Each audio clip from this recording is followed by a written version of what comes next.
Bueno, voy a empezar la charla. Y bueno, la charla que yo propuse al Codemotion era de rendimiento invisible, que bueno, sonado así no tiene significado, ¿no? Es un poco raro. Pero ahora voy a explicar de qué va el tema. Lo que pasa es que también quería buscar un poco. Bueno, ya sabéis, el JavaScript es un lenguaje bueno, que ha evolucionado y tiene cosas malas, cosas buenas, entonces quería. Luego, si me sobra tiempo, porque creo que va a quedar un poco corta, de hecho hay demasiada gente para esta charla, pero bueno, que si luego buscamos un poco, queréis preguntarme cosas, o sea, hacemos un poco de debate de lo típico de memory leaks, pues genial. Entonces, lo primero, ¿quién soy yo? Bueno, aparte de los ruidos con la boca, que ya habéis visto que hago, pues no me llamo Kikovic, pero bueno, mi nombre es muy feo, así que se queda en Kikovic. Kiko. Y esto es lo friki que soy, ¿no? De mi perfil de GitHub. No era para fliparme de los cuadrados verdes ni nada así, sino que porque ahí lo pone todo un poco de lo que hago, ¿no? Ahora mismo estoy trabajando ahí, que pone un repo privado que es el de Social Bro, que es una startup que trabaja es partner de Twitter y nos dedicamos a hacer una herramienta de integración con Twitter bueno, para cosas de marketing, para seleccionar target, para hacer campañas de deathmatch y un montón de cosas. Y aparte de eso, pues tengo algún proyecto así open source y he hecho alguna cosilla con JavaScript y bueno, tampoco ha sido la cosa o sea, no sé, mucha gente a veces me pregunta ¿por qué tienes tantas cosas y eso? Pero vamos, que es una cosa que yo mejor me hago para mí y poco a poco pues lo he ido poniendo o lo he ido cogiendo una manera de programar, ¿no? De hacerlo todo un poco más siempre open source, de primeras, y no tener que, yo qué sé, me parece ventaja por todos lados. Tiene visibilidad, la gente puede ver tu código, te puede corregir, ahí aprendes un montón, tú ves el código de la gente, entonces, ¿por qué no hacerlo así por defecto? Entonces yo como me dedico a programar JavaScript, pues, y además JavaScript lo peta el número de librerías, bueno, de eso luego hablamos porque a lo mejor hay demasiadas y no todas son. Pero bueno, bueno, que es un poco la tendencia y ahí estoy. Esto es para explicar un poco de qué va la charla. Mucha gente, cuando piensa en rendimiento, JavaScript, pensará cosas muy clever, ¿no? Como esto, ¿no? Lo típico de hacer un bucle, de decrementar la variable en vez de incrementarlo porque es más óptimo para el compilador, o incluso hay cosas de sacar la variable declarada fuera porque, bueno, hay un montón de mitos, ¿no? De cómo es optimizar el código, pero es que eso para mí realmente no es optimizar, sino es tú ponerte un poco. Es cierto que tienes que tener unas consideraciones a la hora de programar de cara al compilador, pero es que el compilador sobre todo hecho, porque hay más compiladores, no quiero ofender a la gente de que use más motores JavaScript, pero no intentéis ser más listo del compilador porque realmente un compilador está muy polido y en el lado de JavaScript mucho más. Entonces, sí, esto es optimizar y siempre que escribas una función a bajo nivel va a ser más óptima porque va a tener menos pasos intermedios, pero no es lo que buscamos. Al final el lenguaje va evolucionando y tú lo que quieres es programar más alto nivel, pero que ese código esté optimizado. Ya el compilador se encarga de eso. No te obceques tú a programar de esa manera porque es que si te pones así, ponte a programar en ensamblador y luego ponte en binario, a ver si se optimiza el código. Es que no le encuentro el hilo a eso. Y bueno, este es otro ejemplo de optimizar, ¿no? El típico bucle, que es más relacionado con ensamblador, que es el tema de desarrollado de bucles, de hacer en la misma iteración varios pasos, pero de nuevo, ¿qué sentido tiene hacerlo así cuando estás en un lenguaje de alto nivel y realmente cuando estás en ese terreno quieres moverte en un entorno de alto nivel? No porque tengas que optimizar una rutina, tengas que bajar. Y aparte, esto de invisible tiene poco, ¿no? Tú estás leyendo el código y te encuentras un tochamen que son, pues eso, no sé, 20 líneas, ¿no? O por ahí. Pues no va por ahí. Stop, please. No os vayáis, voy a cerrar la puerta por ello, pero cuando queremos hablar de rendimiento es siempre, bueno, o por lo menos en mi charla, o lo que yo quiero expresar es siempre a alto nivel, a un nivel en el que nos podemos sentir cómodos, pero teniendo una serie de consideraciones, y eso es lo que vamos a hablar, de consideraciones que podemos tener a la hora de programar. Volviendo al tema de los loops, para mí alto nivel sería directamente hacer un for each, no nada de un for a bajo nivel ni nada así. Si, por ejemplo, hay gente que puede decir, bueno, esto no corre óptimo. Bueno, hay... Una cosa es tú cómo lo usas a alto nivel, otra cosa es cómo está implementado. Si realmente no te fías de cómo corre el for each en el engine, o yo qué sé, en el browser o en Node, puedes usar lodas, puedes usar underscore o puedes usar lo que tú quieras, implementarlo tú y luego darle una interfaz de alto nivel, que es lo que nos interesa. Vale, pues yo he reunido una serie de consideraciones que me he tenido, o sea, que me he encontrado en el camino, ¿no? Y que te hace, o sea, tengo aparte un documento con más, pero estas son como para mí como los top, ¿no? Lo que si lo haces y lo haces de esta manera, ya está lo suficientemente bien, no tienes que preocuparte de que si es más rápido o menos rápido por si corre en tal compilador. Tu código va a ser el mismo, solo preocúpate de hacerlo bien y bueno, ya está, ya aplícalo. Eh, no quería incluir en esta charla porque ahí, si buscáis, porque parece un poco estúpido, hay mucho tema de optimización para V8, bueno, V8 está relacionado con Node porque luego en el browser del Firefox y demás, pues los compiladores se inspiran entre sí, pero vamos, no es exactamente lo mismo. Y si buscáis en Google hay un montón de charlas de gente de Google que son gente mucho más cualificada que yo y bueno, a eso le pagan y que te explican cómo funciona V8 y qué consideradores puedes tener en cuenta. Luego, si eso queréis, podemos hablar de ello. Pero que no va de ello tampoco la charla. No es de orientación a V8 ni nada así. Entonces, vamos a empezar. Y esta yo creo que es la recomendación estrella, que es siempre usar UseStreak. Bueno, lo de UseStreak, todo el mundo lo usa, UseStreak. Podéis levantar la mano ahora que somos un montón. Hay gente, veo manos que no. Así que hay gente que no lo usa. Esa gente es pecadora. A ver, UseStreak es simplemente una declaración que pones al principio del fichero, ¿vale? Os lo voy a explicar. Y que se introdujo desde la versión de ECMAScript 3, de ahí no estaba y los introdució en la 5, ¿vale? La 4 no existe. O sea, la 4 se quedó ahí. No hay, ya está. Así que la mejor que se propusieron para la 4 al final quedaron en la 5 y luego la 5.1. Entonces, lo que hace UseStreak es, no he encontrado, digamos, la leyenda de por qué surge o por qué, pero yo creo que está claro por el número de cosas que hace, de que la gente programa no tan mal, ¿vale? Porque eso es un poco despectivo, sino porque en ese momento el lenguaje a lo mejor no estaba tan maduro y no había unas buenas pautas, ¿no? Para programarlo. O sea, pensar que no estaba ni Node y lo que se hacía en browser era todo relativo a formularios y cosas así. O sea, en verdad el lenguaje estaba muy en pañales. Entonces, UseStreak propone bueno, un montón, una serie de reglas que lo que hace es aumentar el número de checks por el cual el compilador, cuando interpreta tu código, te puede salir un error, ¿vale? Por ejemplo, ahora vamos a hacer varias, pero básicamente eso, es muy simple. Entonces, la primero es que UseStreak es nativo, ¿vale? Tú puedes usarlo como si fuera un linter, ¿vale? Ahora que está muy de moda tener linter como JSIN, ESLint y hay un montón. Cada vez que a una persona no le gusta un linter, hace uno nuevo. Así que...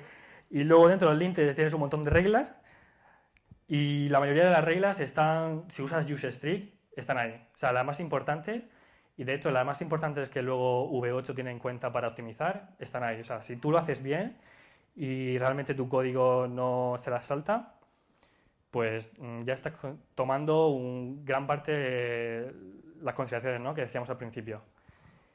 Vale, aquí iba a decir algo de que es importante también, bueno, está bien que uséis un linter, yo uso linter, vamos, casi siempre, ¿no? Siempre. Y el tema es que usa el que tú quieras, ¿no? No hay una cosa de cuál uso, ¿no? Hay un montón, valora el que más te guste, mira a ver cómo funcionan las reglas y ya está. Lo importante es que uses uno. Pero aparte usa UseStreak, o sea, usa las dos cosas, no se complementan, ¿vale? Que no tal. Y a mí el linter 1, hay un linter que me gusta mucho que se llama Standard, no sé si os suena. Es de un chico que se llama Feros, lo buscáis en GitHub porque ese chico es increíble. O sea, es el tío ahora que, bueno, el tío es, iba a decir lo está petando, pero es que lo está petando desde siempre. Ahora lo que está haciendo es la implementación de torrent bajo WebRTC, ¿vale? Desde el browser para que puedas consumir torrent. Y es una pasada. Todo el tema este de low level, pero en el sentido de network, tiene un montón de módulos y son súper chulos. Pues el chico este se encontró en eso, que no había un linter que le gustase y hizo el suyo y bastante famoso, se llama estándar. Y lo bueno de este linter, y por eso me llama la atención, es que no necesitas un fichero de configuración, ¿vale? Normalmente los linters tú tienes que llegar a un fichero y tienes que la serie de reglas y, bueno, depende de las reglas, pues te va a lintear unas cosas o no. Este no funciona así, esto son las reglas, si las quieres las tomas, si no las dejas, no hay más. Y la regla que más controversia causa es la de no usar punto y coma. O... Pero bueno, dicen que funciona bien. A mí me gusta el sistema de reglas, o sea, es simple, todo el mundo, o sea, es pragmático, lo usas o no lo usas y ya está, no te compliques. Vale, cosas que hace USC. Esta es la más importante, que es no te permite usar delete. Delete es una manera de borrar atributos de un objeto. Yo tampoco voy a hacerme aquí como si yo hubiera inventado el lenguaje porque supongo que todo el mundo lo sabrá. El problema que tiene, esto va asociado a eso que he dicho antes de que se usa UseString, en la mayoría de los casos están cubiertos, de que cuando por ejemplo usas V8, que utilizas clases, luego hablaremos de ello también, es que la manera que tiene V8 es que va leyendo tu código y va como creando referencias a esas clases, ¿vale? Entonces, en función del número de atributos que tenga tu código, por ejemplo, tienes una clase punto que tiene una X y una Y, ¿vale?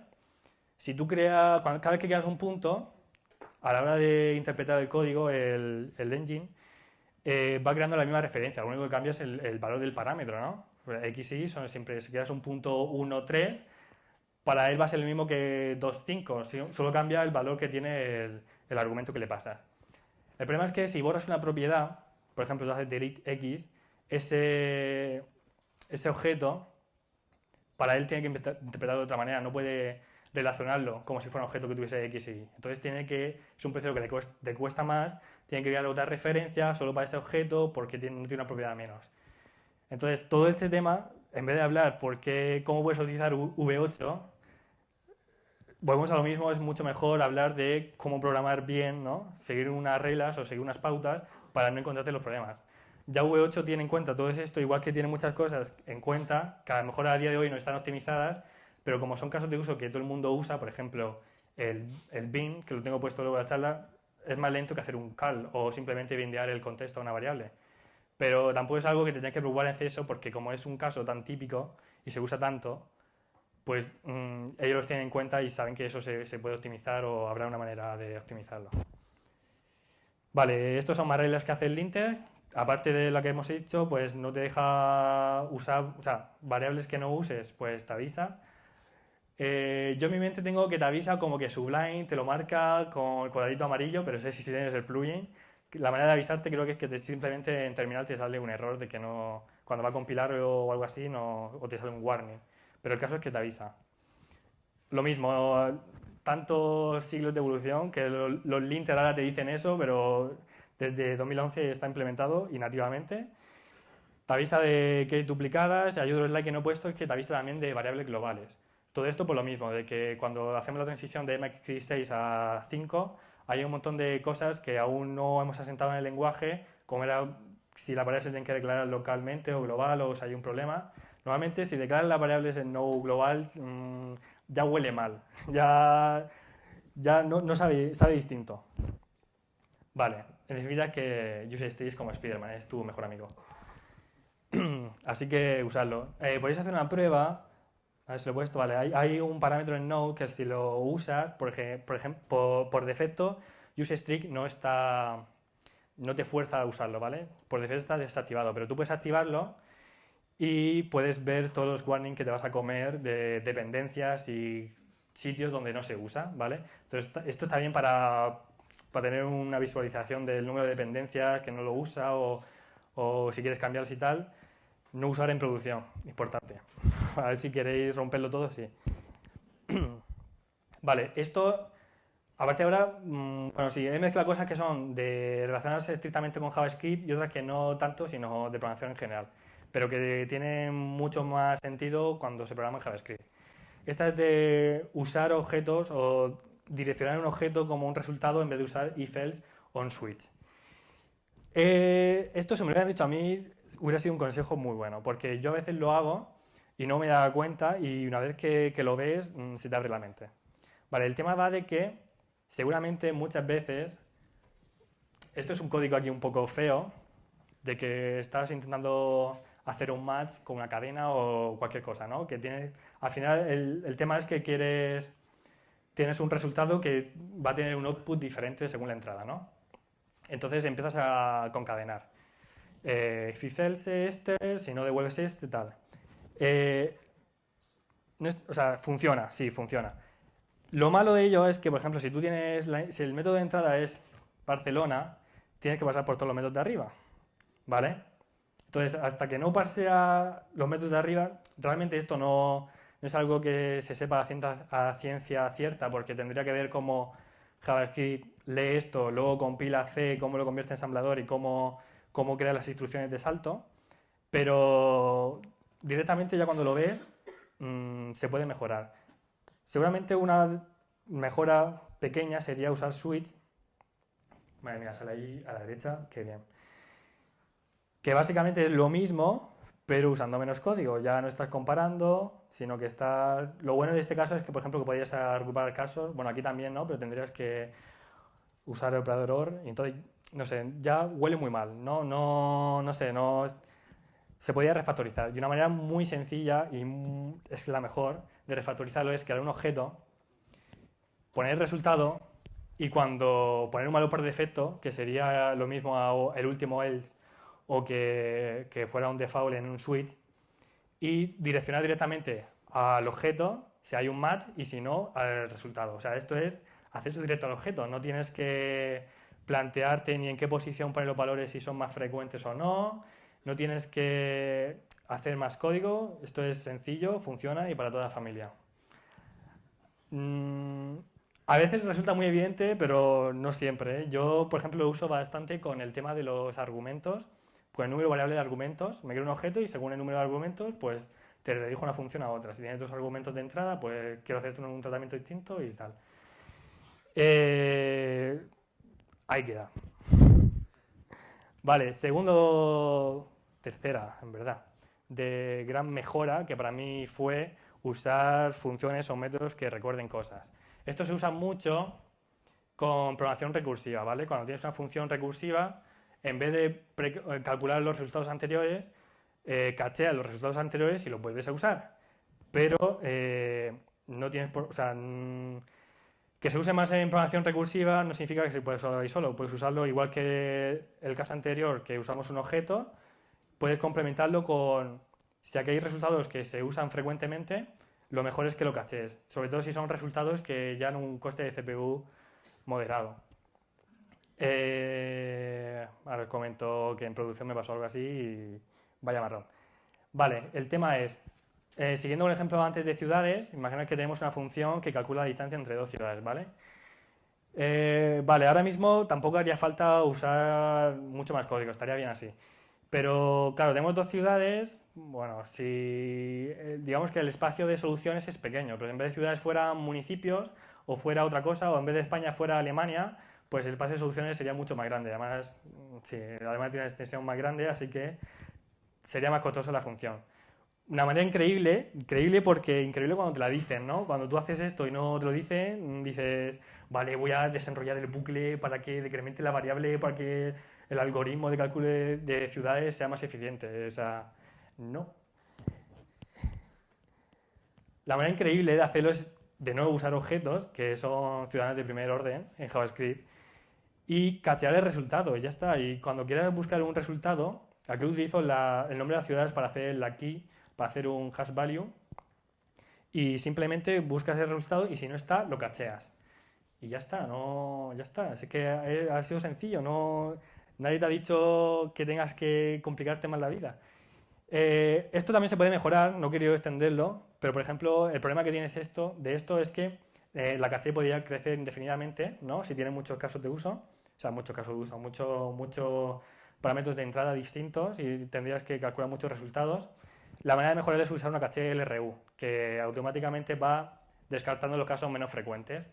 Y esto yo lo complemento muy bien con usar regex, ¿vale? Cuando tú quieres hacer parseo de string, ahora hablaremos también de las regex, cuando quieres hacer paseo de string y hay algo que por norma general las regex son un poco costosas y vas paseando, por ejemplo, yo qué sé, lo típico es usar el user agent, ¿no? Cuando en tu web quieres saber quién entra. Normalmente la gente va a tener casi siempre el mismo browser, bueno, no siempre, pero va a haber muchos casos donde va a hacer un match. Entonces, si ya tienes un string de entrada que se va a repetir, cachea el resultado una vez y no calcules las reyes cada vez que alguien entra. Ese es el video consejo. Y eso en verdad parece una tontería, pero es que ahorra un montón de ciclos de CPU. Vale. La siguiente mejora, o sea, mejora consideración que yo he tenido en cuenta es usar la librería match, porque es muy importante usar los métodos nativos de match. Porque o sea, yo he visto mucho código, o yo también lo he hecho, de primero declarar variables de lo típico de pi y cosas así. Cuando ya te viene constante en mat. Yo sé que usar mat puede ser un poco dolor, pero más dolor es usar las fechas, y lo usamos. Así que hay que hacer un esfuerzo, hay que creer. Y eso no, o sea, ya aquí solo he puesto la que se usan en MXCris 5. Pero ahora con MXCris 6 vienen un montón de métodos más. Y realmente el tema, aquí no hay mucho más, sino que le está cacheado ya el valor, no tienes que calcularlo tú de nuevo. Pero donde está lo interesante es que utilices las funciones donde hay un resultado calculado, ¿vale? No es estático. Porque estas están, o sea, por ejemplo, en el lado de Node están programas a bajo nivel, ¿vale? Ya ahí tienen en cuenta sus optimizaciones. No vas a poder usar una librería y que lo haga mejor de cómo está programado nativamente, porque es imposible. O sea, no, a menos que lo programes una librería en C y la linked dinámicamente al compilador, pero lo mejor es que usa los métodos nativos porque para eso están y para eso están ya optimizados para hacer calcular los resultados. Y si usas librerías, usa librerías que usen los métodos nativos. De nuevo, también el problema es que tú cuando buscas algo en NPM hay tantos paquetes que al final te vas por el más popular o por el más descargado y no porque cumpla esos requisitos va a ser el mejor para tu caso de uso. O no todo el mundo se ha parado a ver cómo está implementado, o si tiene test, o si está mantenido el código, que eso es importante, que hay muchos paquetes que son muy populares, pero llevan desde que Node está en la 0.10 sin actualizarse. Entonces, son consideraciones que tienes que tener en cuenta. Esto también es muy importante y esto también está relacionado con V8, con el tema de optimización que ya hace el compilador por nosotros y que no tenemos que nosotros pensar. Si buscáis sobre optimización de V8, hay lo típico de que si quieres liberar en memoria, tú asignas el valor null a la variable, ¿vale? Si tienes que liberar memoria de esa manera, tendrás un memory leak y a mí me ha pasado, ¿a que sí? Velasco. Y lo estás haciendo mal porque la solución directamente es poner bien el scope de la variable para no tener que tomar la solución de la solución, ¿no? Sino hacerlo bien a la primera. Entonces, este es un ejemplo de que cuando el scope de tu variable sea más local, cuando el compilador va a buscar la variable, no tiene que ir buscando cada vez que haces una función se reserva en la API su espacio y no tienes que ir buscando un espacio de nombres. Entonces, declaración de variables más locales va a hacer un match más inmediato por parte de buscar la referencia. De hecho, esto está muy relacionado con el tema de que ahora en MXCris 6 tienes temas como const, let o var. Ahora hablaremos de Eric Elliott, porque tengo un par de slides suyas, pero el tema es que él dice que si usas correctamente const y let, no te hace falta utilizar nunca var. No hay ningún caso de uso donde var tenga más sentido que let. El tema del let, lo hace rápido, es que tú puedes declarar una variable, pero dentro de un bloque de código, ¿vale? Por ejemplo, igual que, no quiero ir para atrás, pero igual que al principio hemos hecho un for, un loop, tú declaras una variable var, pero en vez de declarar var, si quieres que solo esté en esa porción de bloque, le declaras un let. Pero aún así, si tú usas let fuera, sigue siendo en ese bloque, en la función. Así que, no sé, yo desde que leí eso, me queda un poco descolocado de cuándo usar var. Y él dice que nunca usa var, así que yo no lo uso. Genial, ¿verdad? Pero bueno, también eso iba a hablar de otra cosa, es que toméis referencia también de qué hace la gente que sabe más que tú. Porque el tipo este trabaja en Adobe, ha trabajado en Wall Street Journal, le ha trabajado un montón de cosas, y él ha programado, o sea, era ya un programador de C, y bueno, que él lo hace con sentido y él lo explica muy bien y tomáis referencias, no hagáis las cosas porque has ido a JSPerf, has hecho un test y te sale que, oh, 1% mejor. Vale, me quedo con ello. No. De hecho, no quería poner ningún test de JSPerf porque hay un montón de vídeos de gente que trabaja en el compilador de Google, de V8, y que lo ponen a parir de que hay un montón de casos que primero que se plantea mal el código, o sea, eso ya es tremendo, vas a un test y está mal el código, de que, bueno, luego si quieres voy a una referencia, pero que no fíes de JSPerf. Pásate. Ahora, las regex, este GIF me encanta. ¿Vais a romper? Vale, sí, la rompe. El tema de regex causa mucha controversia y me lo han dicho por Twitter. ¿Qué pasa con las regex? Las regex tienen sentido y tienen sus casos de uso, pero hay que usarlas bien, ¿vale? Ahora vamos a un ejemplo, a ver si... que yo lo leí en un libro que se llama High Performance para JavaScript, no me acuerdo del nombre, pero era un tipo que trabajaba en Yahoo y de ahí he cogido los ejemplos. El tema va de que a veces se te va la mano y usas regex para todo, ¿vale? Para toda la vida usas regex. Las regex también usarlas si tienes, digamos, que hacer algo rápido, pero en el momento en que tengas que tener un código más en producción o más considerado, debes considerar si realmente se puede hacer con regex o puede haber una manera mejor. El primer fallo de usar regex es no usar el método correcto. Hay dos métodos, test y match. Digamos, hay más métodos, pero esos son los métodos que nos interesan para hacer match de regex. Match de regex, no, para determinar un valor a partir de una regex. Si solo quieres saber si un string, o sea, si a partir de una regex un string, no es que no quiero decir match porque es el método y hace referencia al método y no me choca ahí el nombre, necesito otro nombre. Entonces, si tú quieres que una regex, o sea, interpretar un string y usarlo con una regex y saber si hace match, bueno, voy a decir match, venga. Usa test si quieres que te devuelva un valor true o false, ¿vale? O sea, si tú el resultado quieres que sea si sí o no tiene ese trozo de cadena, ¿no? Con la regex, pues usa test. En el resto de casos, si quieres, por ejemplo, que te devuelva en qué zonas te hace match, usa match. Ha quedado muy raro, pero creo que se ha entendido. ¿Se ha entendido? Más o menos, ¿sí? Vale. Vale, aquí he puesto un comentario de que esta regex está fatal. Esta regex consiste en encontrar palabras que terminan en punto y coma. Hay una cosa que es terrible en esta regex, ¿vale? Es una regex muy tonta, pero para que lo extrapoléis a más casos es lo que es incorrecto usar regex. Lo fatídico de esta regex es que, sobre todo, depende del tamaño del string que le metas, ¿vale?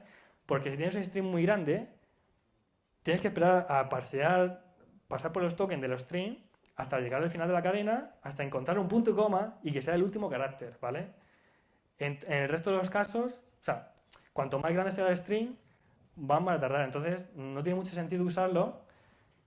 Puede ser una programación, yo qué sé, estás construyendo lo típico, un MVP o un hackathon, pues, ¿qué más da, no? Pero cuando tienes esto en producción, en un proceso que va consumiendo muchos ciclos de CPU, gastar CPU gratis por esto duele mucho y duele en dinero también. Simplemente, si tú quieres encontrar si termina en punto y coma, pregunta por punto y coma. Comprueba que el último carácter es punto y coma. Y ya está. Igual que cuando hemos usado el if-else, que era mucho más directo, hacer un acceso con objetos, si haces un acceso al último carácter, porque al final el string se comporta como un array, y ya está, compruebas ahí punto y coma y ya está. Si, depende del caso de uso, pero por ejemplo, si en vez de tú no quieres determinar si es true o false, sino que quieres saber dónde está la posición, bueno, pues es otro caso de uso. Pero para este tan sencillo, omite usar regex. Pasa que muchas veces el tema de los strings y hacer match, siempre piensas en regex. Yo por lo menos digo una regex y no siempre es así. Sobre todo lo que hay que hacer con las regex, en vez de buscar cómo hacer match, hay que buscar cómo fallar rápido, ¿vale? Que es lo que cuesta a una regex, porque tiene que pasear todo el string. Entonces, en vez de utilizar el operador barra, que es para alternar resultados, estos son unos tricks que leí en el libro este, de que al final lo que se trata es de reducir el camino para determinar si tu input concuerda con lo que quieres calcular. Si no, cuanto más rápido descartes el resultado, mejor. Y con el tema de los strings, siempre que quieras comprobar algo que está al principio o al final, usa el acceso directo. Si es un valor que no sabes dónde está o el string cambia mucho, entonces no puedes direccionarlo, entonces tiene sentido usar regex. Y aún así, cuando uses regex, trata de hacer la expresión mínima que conlleva usar parsear el mínimo número de tokens de la cadena de entrada. Ahí queda. Ahora, si queréis, esta script me gusta mucho, luego la tuteo, si queréis. Y este es el único que he puesto así que me duele. Porque si haces un TJS-perf, vas a ver que hay mucha diferencia entre usar bin y cal. No quería incluir nada de test, de JSPer y cosas así porque son engañosos, pero es cierto que usar bin tiene mucho más coste que usar otras soluciones.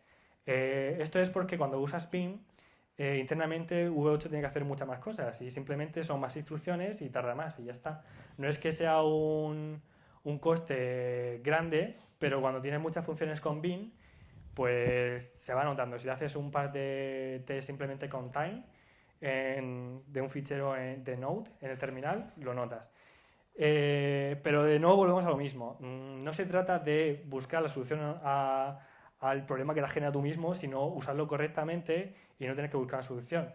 Hay muchos casos, no todos, pero hay muchos casos donde se puede evitar usar bin o usar una serie ahí de magia negra, ¿no?, que a veces usamos para que el contexto quede bien referenciado. Pero si lo haces bien, realmente no tienes que hacer tanto. No obstante, si hay soluciones en cuanto a hacen lo mismo pero están implementados distintos, a mí la que más me gusta, o sea, la del medio sería la más básica, ¿vale? Aunque es un poco antipatrón porque ahora se usa la Fat Arrow, ¿no?, de MacScript. Bueno, pero es que la Fat Arrow viene de CoffeeScript. Y cuando tú usas Fat Arrow en CoffeeScript, depende de cómo esté tu código, hace una solución distinta, ¿vale? Muchas veces, si tu código está planteado de una forma, depende del contexto, ¿no?, del resto del código, pero depende de cómo lo uses, él te busca como la mejor solución más óptima, ¿no? Pero bueno, el Fat Arrows, yo entiendo que estas es de esas cosas que tampoco hay que darle mucha importancia porque V8 ya tiene en cuenta eso. Bueno, yo no sé si hay margen de mejora ahí, pero que es como se sabe que es lento, se sigue usando, pero hay soluciones. Entonces valora un poco, si lo usas mucho, a lo mejor te cuesta más, te cuesta menos refactorizar el código para no tener que usarlo, ¿no? Porque normalmente cuando lo usas es porque estás haciendo alguna triquiñuela, porque no quieres declarar un objeto o no quieres hacer algo. Y este es el punto de la controversia de la charla, que es no usar constructores o intentar no usarlos, ¿vale? Eh, Realmente esto es algo que yo he aprendido hace poco y lo quería incluir porque me la he jugado. Pero bueno, quería yo ilustrar un poco para la gente que no lo haya leído o no lo haya visto y bueno, que me digáis, que veáis un poco vosotros si os convence o no. Este es Eric Elliott, del chico que hemos hablado antes, que básicamente él tiene un montón de posts en medio y promoviendo ello, que no usemos constructores porque no tiene sentido usarlos en JavaScript. Lo primero es que es una palabra más que tienes que declarar, ¿no? Cuando tú vas a crear un objeto o quieres crear una nueva instancia, que tienes que usar new.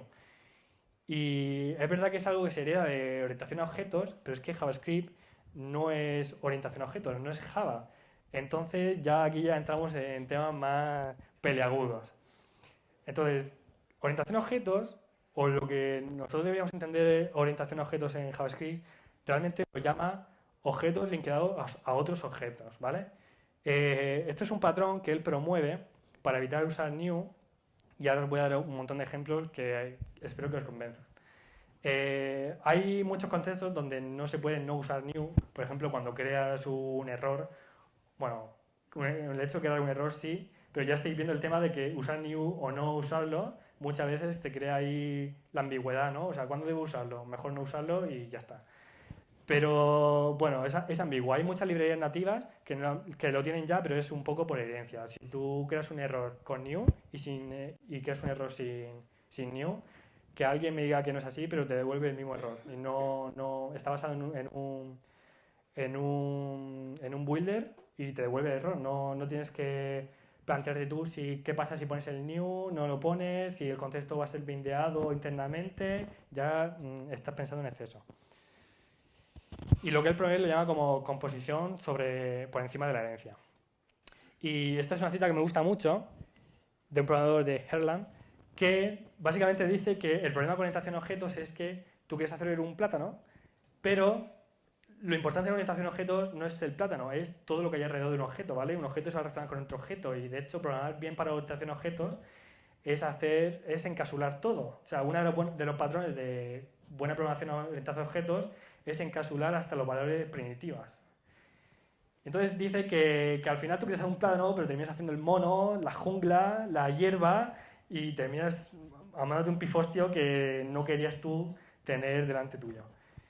Esta es la parte de código, a ver si se ve bien. Iba a decir algo, pero no me acuerdo. Vale, pues vamos al código. Básicamente, lo que él promueve, en vez de utilizar objetos, es usar constructores, no constructores, usar métodos que devuelven otros objetos. Entonces, aquí hay un ejemplo muy tonto de, por ejemplo, si queremos construir un animal, ¿vale? Lo que sería un new animal, tú puedes crear una factoría de cómo crear un animal, que simplemente es declaras inline un objeto, declaras las variables y devuelves el objeto. Aquí lo importante en estos casos es usar el método object_assign, que básicamente lo que hace es coge las propiedades de un objeto y los copia al otro. O sea, es sin más. Entonces es muy sencillo, no tienes que basarte en un patrón de herencia donde se bindea el contexto y tiene que pasarlo por super, porque directamente eso no existe o sea, si os dais cuenta, todos los patrones de herencia que hay en JavaScript es herencia es fake, ¿no? Son prototipos, entonces estás intentando cubrir con un manto algo que no se puede hacer en JavaScript y al final da un montón de errores. Eric Elliott contaba en su post que un caso de que están usando Backbone en producción y, claro, si tú al final, el tema antes que hemos dicho de que cuando usas objetos, al final terminas por hacer todo objetos. Y dice que cuando estaba dibujeando el séptimo nivel de herencia porque había un memory leak y no lo encontraba, pues era imposible prácticamente. Y si hubieran hecho un patrón basado en factorias hubiera sido mucho más sencillo. Oye, así es muy interesante porque o sea, es que te ahorra un montón de pasos. Por ejemplo, aquí hay una propiedad que no está declarada, digamos, en la factoría, pero como Oye así copia, al crearla ya la está copiando al objeto que va a retornar. Entonces, de nuevo, sigue siendo mucho más simple que usar el operador, o sea, usar la palabra separada new para crear un objeto basado en herencia, porque no tendrías que extender el objeto para poner una nueva propiedad, para llamar al constructor ese que llamaría al otro, sino que simplemente tú quieres añadir un campo y añades el campo, no tienes que complicarte más la vida. Y bueno, aquí básicamente había puesto otro ejemplo porque me podéis decir que a lo mejor que lo interesante de la herencia es tener métodos privados y métodos únicos, ya que hay otro ejemplo de que, bueno, basado en el ejemplo anterior, de tú crear un animal, en este caso vamos a hacer una herencia para que en vez de que sea animal en sí sea un ratón, pero quieres una variable privada, pues no pasa nada, la declaras arriba en una closure y tú al final devuelves el objeto y ya está, aquí tienes tu ratón creado. ¿Este ratón cómo se llama? Ratón agente secreto. Ahí está. El resultado va a ser lo mismo, lo importante es que sea fácil de usar.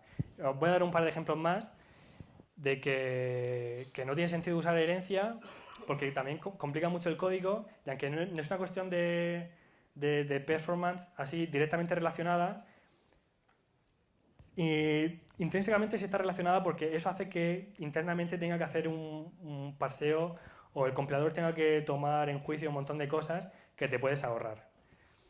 Una cosa también importante es que si buscáis sobre todo esto, vais a encontrar que hay gente que dice que el tema de herencia al crear objetos es un poco más rápida que un objeto, que crear el objeto en sí, pero es un rendimiento despreciable, no tiene un impacto, además eso a la hora de crear objetos, no de usarlos, así que no tiene sentido. Si hablamos de herencia múltiple, ya te mueres cuando tienes que hacer varias clases.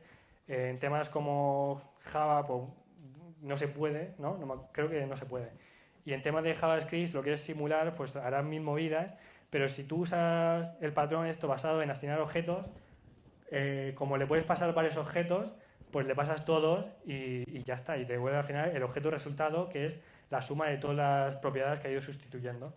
Y nada, es súper sencillo, no tienes que usar un patrón mental ahí de cómo hago esto para que basado en herencia devuelva otro objeto. Nada. Esto es un caso real, que es el creador de jQuery, que él dijo que básicamente, o sea, voy a dar un montón de ejemplos de por qué esto es mejor, pero bueno, lo vais a ver. Él decía que él no quería que la gente, cuando usase su librería, tuviese que poner la palabra new delante. En verdad, si pensáis en patrón de objetos, tú cada vez que haces una selección, tendrás que hacer algo como new query, ¿no? New query, que, bueno, new jQuery, pues sería el nombre de la librería, pero sería una palabra ahí un poco, quedaría un poco churro, ¿no? Tantas selecciones que haces al día, el poner una palabra además tampoco, no sé, crea un poco de ambigüedad. Y esto es otro de los pros de usar este patrón, es que la manera de extender es básicamente como está basado en objetos que tienen propiedades, tú le asignas al objeto la propiedad y ya está. Él ya sabe si tú has usado, sabiendo el contexto que tiene jQuery, cuando llamas a ese método se llamará con el contexto, así que todas las referencias quedan resueltas. No tienes que usar bin, no tienes que extender la clase para crear otra clase, nada de ello. También iba a hablar de una cosa, de que ahora en ECMAScript 6 la propiedad class es nativa, ¿vale? Eso está realmente odiado por Elliot. A mí me duele más que a vosotros, porque yo uso CoffeeScript y yo lo uso principalmente por usar class. Y ahora pienso, joder, tengo que refactorizar mucho código. Pero bueno, es algo que tampoco es para quemar a la gente a la hoguera. Simplemente si lo tienes hecho con New, pues sigue con New. Hay mucho código en producción que no se va a cambiar porque ahora se haya cambiado la mentalidad o porque haya gente que piense distinto. Pero ten en cuenta que es un patrón que te puede solucionar muchas cosas, sobre todo cuando el código en un principio no sabes cómo va a crecer y la manera más fácil de extenderlo es usar la composición. Y aquí hay un montón de ejemplos que siguen estando. Si tú creas un objeto nativo en Node de HTTP, usa una factoría. Si creas un string, usa una factoría. Si usas una clase en React, usa una factoría. El propio Express te devuelve factoría. Entonces, no sé, si tú lo piensas bien, cualquier método en sí, aparte de los nativos que son un poco por herencia y aparte gente como yo que ha hecho librerías porque no se lo ha planteado, no tiene mucho más sentido. Y básicamente esto era para cerrar de que no hay ningún secreto del performance escondido. El único secreto es cuanto más simple sea el código, más fácil va a ser tanto leer para ti, como para la gente, como para el compilador. Entonces, si juntas todo lo que hemos hablado de hacer matching con regex, de usar un objeto, de cachearlo, de no usar class para hacer no sé, una obra de ingeniería, ¿no? Para algo que realmente en JavaScript no hace falta, todo ello al final es una piedra más que estás quitando de que tu código pueda tener memory leaks o que haya un comportamiento extraño y ya luego si haces test ya, madre mía, queda precioso el código. No, en verdad no, hay que hacer los test primero. Y, y nada, y sobre todo este patrón lo que te da es flexibilidad y muy fácil de leer y poder. Y básicamente esto era todo, por eso decía yo que se me ha quedado un poco corta, ¿no? Bueno, queda un minuto y pico, ha quedado bien. A ver.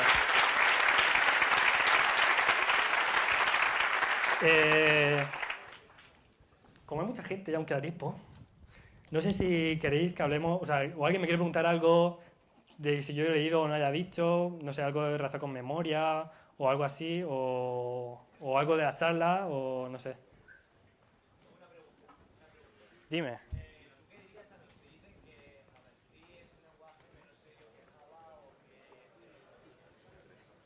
¿Qué? ¿No?